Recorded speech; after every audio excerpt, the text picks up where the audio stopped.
안녕하세요, 힐링소입니다.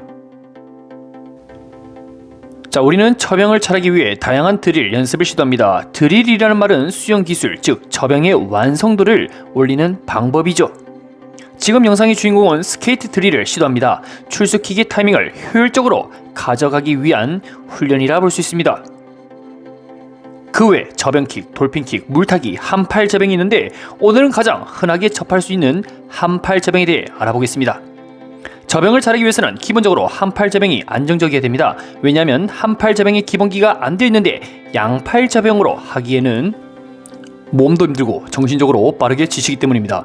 그나마 양팔이 아닌 한팔로 했을 때 저병과 비슷한 효과를 지속적으로 가져갈 수가 있으며 부상의 위험성은 낮추면서 많은 연습 시간을 확보할 수 있죠. 그러나 현실은 한팔 저병도 난이도가 높아 꽤나 어려워합니다.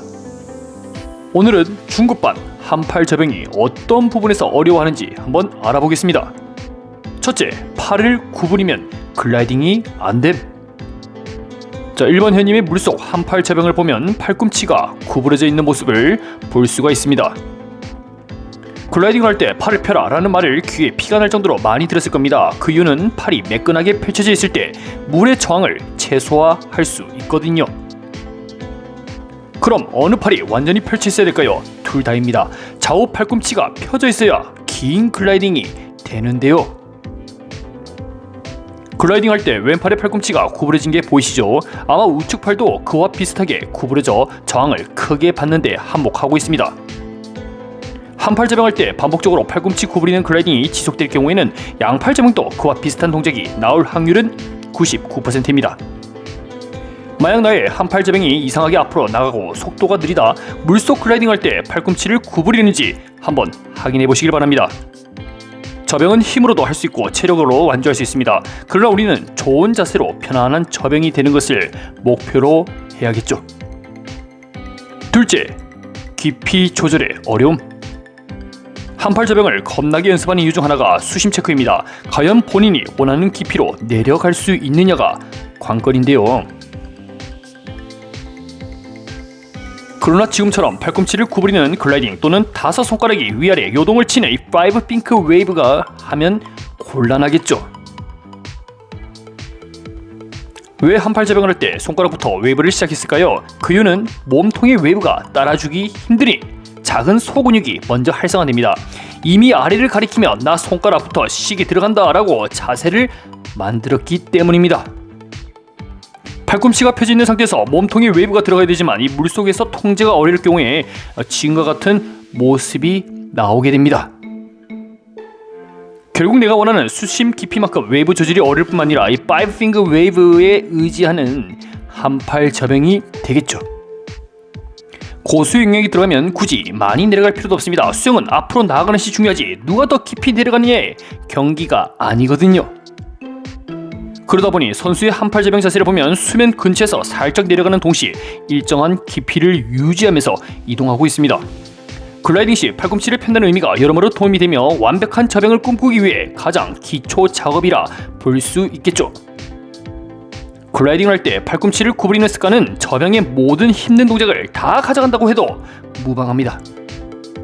한팔 저병을 배우고 응용 동작 양팔 저병을 시도했을 때 지금처럼 쭉쭉 앞으로 나아가기 위해서는 두 가지 전제 조건이 되어야겠죠. 첫째는 수심 깊이의 통제입니다. 내가 마음만 먹으면 물속에서 한참 있다가 올라간다, 즉 그런 동작이 나와야 합니다. 힘이 들면 조금 더 깊이 내려가 글라이딩의 시간을 벌 수도 있죠. 멀리 오래가는 저병, 단거리 빨리 가는 저병, 이런 부분 둘 다 가능해야 되겠죠. 둘째, 일정한 깊이 유지입니다. 한 번은 깊이 내려가고 한 번은 수면에 가깝게 내려가고 지 멋대로 마음 가는 대로. 저병을 할 경우 쟤는 무슨 저병을 하려고 하나 의구심을 가지겠죠. 항상 일정한 깊이를 유지하는 웨이브를 통해 수심을 통제해야 됩니다. 그러기 위해서는 손가락 웨이브, 팔꿈치 구부리는 이런 글라이딩을 지향하고 가슴을 눌러 몸통의 웨이브가 우선 만들어져야겠습니다. 작은 소근육을 움직이는 웨이브가 편안하게 느껴질지 모르겠지만 시간이 지날수록 나쁜 습관으로 고착화 되어 수정하기도 어려운 상황이 될 수 있습니다. 힘들겠지만 큰 근육, 몸통의 웨이브가 우선 활용되어야 큰 힘을 효율적으로 사용할 수 있게 되지요. 셋째, 한팔 저병의 타이밍. 저병이라는 영법을 위해 처음부터 양팔 저병을 시도 안 하는 이유가 바로 저병의 출수 타이밍이 어렵기 때문입니다. 킥 동작 두 번째, 팔 동작 한 번, 이것을 풀이하면 입수킥, 출수킥, 그리고 리커버리 한 번입니다. 3번 현이 역시 그것을 인지하고 있으며 킥 두 번, 팔 한 번을 시도하고 있지만 이거 타이밍이 아쉬운 모습인데요. 팔 동작이 돌아가는 상황에서 두 다리는 기다려주지 않고 오로지 팔로만 지금 머리의 출수를 돕고 있습니다. 선수의 출수킥 타이밍을 확인해 보겠습니다. 우리는 우측 손이 물속 뒤로 당겨줄 때 어느 타이밍에 출수킥이 나왔는지 집중을 해야 합니다. 그렇습니다. 우측 손이 허벅지 스쳐 지나가기 직전 출수킥 누르는 장면이 나왔습니다. 교과서에서 나온 저병 출수킥 타이밍은 바로 여기입니다. 팔이 물에 빠져나오기 직전 물을 당기는 힘이 가장 클 때이죠. 이때 출수킥이 빵 하고 들어가면 몸은 기가 막히게 떠오르게 됩니다. 그러나 대부분 여기 타이밍에서 플러스 마이너스 오차 범위가 크기 때문에 대부분 힘들어하지요. 3번 현이 역시 생애 한팔 저병은 처음이라 타이밍을 어려워합니다. 그래서 저병킥을 미리 차고 이게 맞나 하고 팔을 획 하고 돌려버리고 있죠. 그러나 실제 자신의 모습을 보면 분명 깜놀입니다. 내가 팔을 돌리고 늦게 출수킥을 찼구나. 여기서 3번 현님이 한팔 저병이 타이밍을 효율적으로 가져가기 위해서는 출수킥을 아끼는 것입니다. 우리는 그놈의 출수킥 타이밍 어찌 해보려고 여기에 에너지를 다 쏟다 보니 정작 입수킥 그리고 웨이브에도 문제점이 발생합니다. 출수킥을 차듯 안 차듯 가볍게 눌러줍니다. 그리고 입수킥을 조금 더 강하게 차서 글라이딩을 길게 가져가는 방법이죠. 어떤 쌤들은 출수킥을 강하게 쳐야 된다, 아니야 약하게 쳐야 돼, 아니야 둘 다 강하게 하면서 모두를 혼란스럽게 하는데요. 여기에 정답은 없습니다. 그러나 분명한 것은 익숙하지 않는 동작 출수킥 타이밍에 많은 힘을 주게 된다면 오히려 박자가 어긋나며 다른 부분에서 밸런스 붕괴가 발생합니다. 출수킥, 입수킥 둘 다 강하게 차면 가장 좋지요. 강하게 차면서 타이밍까지 좋으면 고수의 영역이 있습니다. 한팔 저병으로 그 후 타이밍 연습을 하시는 분들은 출수킥을 약하게 또는 차듯 안 차듯 도전해보시길 바랍니다. 타이밍을 맞추기 위해 분명 효과가 있을 겁니다. 한팔 저병을 하는 이유가 힘을 크게 낭비하지 않으면서 타이밍을 잡기에 용이하기 때문이죠. 넷째, 양팔 저병보다 한팔이 어려운 이유.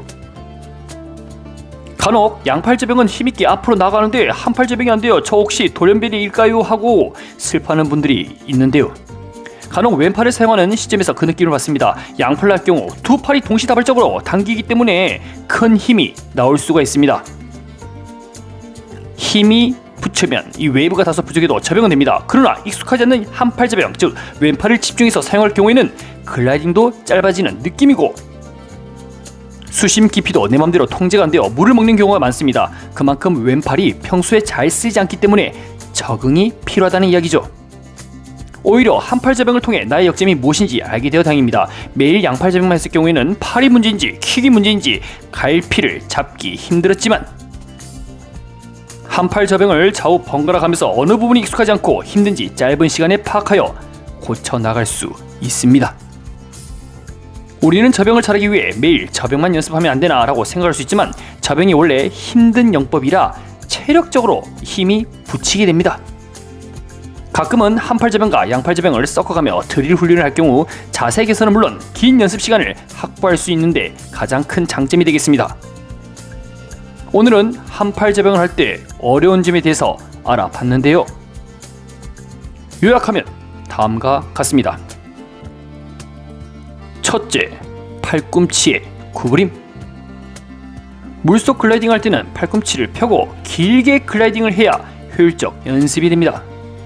둘째, 손가락 웨이브를 하지 마라. 손가락이 아닌 큰 근육 몸통 웨이브가 만들어져야 큰 힘을 낼 수 있습니다. 셋째, 출수킥 타이밍.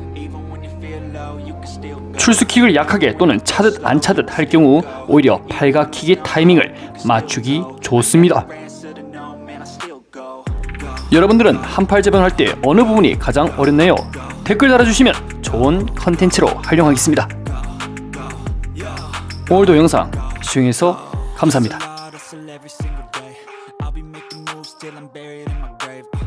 To the system, I don't wanna be a slave. I've been doing shit my way, or the highway. And in the driveway is a nice range. Cause I grind through the climb, I invite pain. You'll never hear me, bitch, nah, I don't complain. Just gotta flip the switch and you can go and obtain anything you want, anything you need. Your mind's got the key ingredient, it's belief. They'll deceive with the negativity, but I just slide right by that energy. Even when you feel low, you can still go. Even when you feel slow, you can still go. Even when there's no hope, you can still go. I never answer to no, man, I still go. Go, go, go, go.